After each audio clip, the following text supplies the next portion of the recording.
Hello दोस्तों, स्वागत है आपका अपने YouTube चैनल सीरियस स्टडी में। मैं आज आप लोगों को वाचन के कौन कौन से गुण होते हैं और वाचन के प्रकार पढ़ाने वाली हूँ। इस वीडियो में आपको वाचन के गुण और वाचन के प्रकार मिलेगा।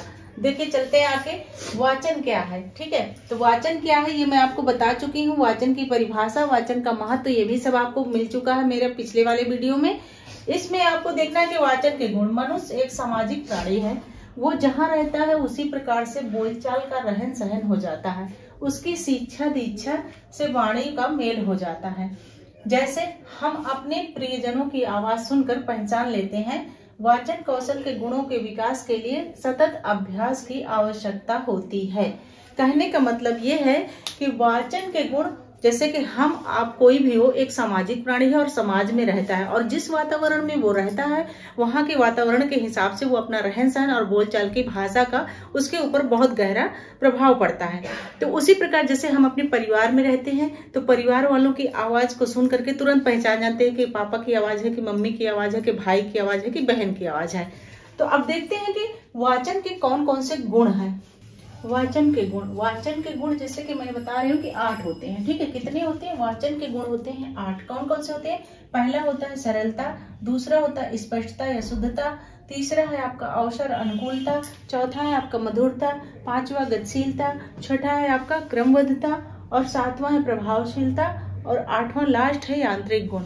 अब सबसे पहले जानते हैं कि सरलता। जैसे कि आप जानते हो, सभी जानते हैं कि वाचन मीन्स होता है पढ़ना।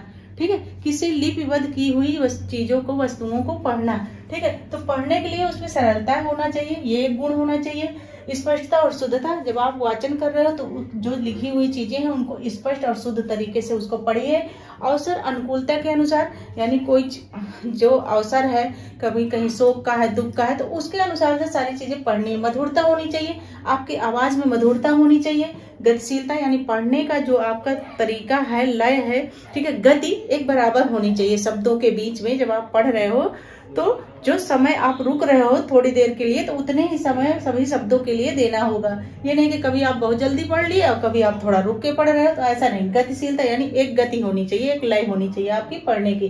क्रमबद्धता होनी चाहिए, वाक्य जो आप पढ़ रहे हो उन वाक्यों की क्रमबद्धता होनी चाहिए। प्रभावशीलता यानी आप जो वाचन कर रहे हो, पढ़ रहे हो, तो जो श्रोता सुन रहे हो उसके अंदर उसका सुनने का प्रभाव भी अच्छा होना चाहिए। यानी आपकी आवाज मधुर होनी चाहिए, स्पष्ट सरल होना चाहिए वाक्य जो है।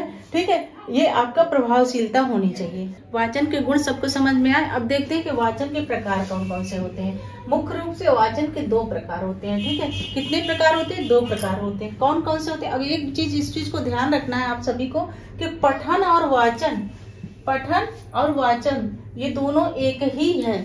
ठीक है, कभी कभी पठन के नाम से आता है, कभी कभी वाचन। वाचन मीन्स पढ़ना और पठन मीन्स भी पढ़ना ही होता है। ठीक है, इसको ध्यान रखना है। अब सबसे पहले जैसे कि मैंने बताया कि वाचन आपका 2 प्रकार का होता है। कौन कौन से होता है? सस्वर वाचन और मौन वाचन। पहला कौन सा होता है? सस्वर वाचन, और दूसरा आपका मौन वाचन। ठीक, तो सबसे पहले जानते हैं हम कि सस्वर वाचन। ठीक, सस्वर वाचन भी 2 प्रकार का होता है। कितने प्रकार का? 2 प्रकार का होता है। कौन कौन सा? पहले होता है आपका, पहला होता है वैयक्तिक वाचन और दूसरा होता है सामूहिक वाचन। ठीक है, तो वैयक्तिक वाचन में क्या होता है कि व्यक्तिगत होता है, किसी एक व्यक्ति के द्वारा दिया जाता है। ठीक है, और सामूहिक वाचन में, सामूहिक का मतलब कि बहुत सारे लोग, ठीक है, बहुत सारे लोगों को दिया जाता है। और अब वैयक्तिक वाचन जो होता है वो भी आपका 2 प्रकार का होता है। कितने प्रकार का होता है? 2 प्रकार का होता है। पहला कौन सा होता है? आदर्श वाचन, और दूसरा आपका होता है अनुकरण वाचन। ठीक, तो अब सबसे पहले जानना है कि वैयक्तिक वाचन भी 2 प्रकार का होता है। पहला होता है आदर्श वाचन और दूसरा होता है अनुकरण वाचन। तो आदर्श वाचन किसके द्वारा दिया जाता है? ये शिक्षक के द्वारा। किसके द्वारा? शिक्षक के द्वारा। और अनुकरण वाचन जो होता है ये छात्रों के द्वारा होता है। ठीक है, किसके द्वारा होता है? छात्रों के द्वारा। ठीक, आया इतना समझ में? अब देखते हैं कि जो हमने बताया आपको कि वाचन 2 प्रकार का होता है, एक सस्वर वाचन और दूसरा मौन वाचन। तो अब देखते हैं कि मौन वाचन में क्या है।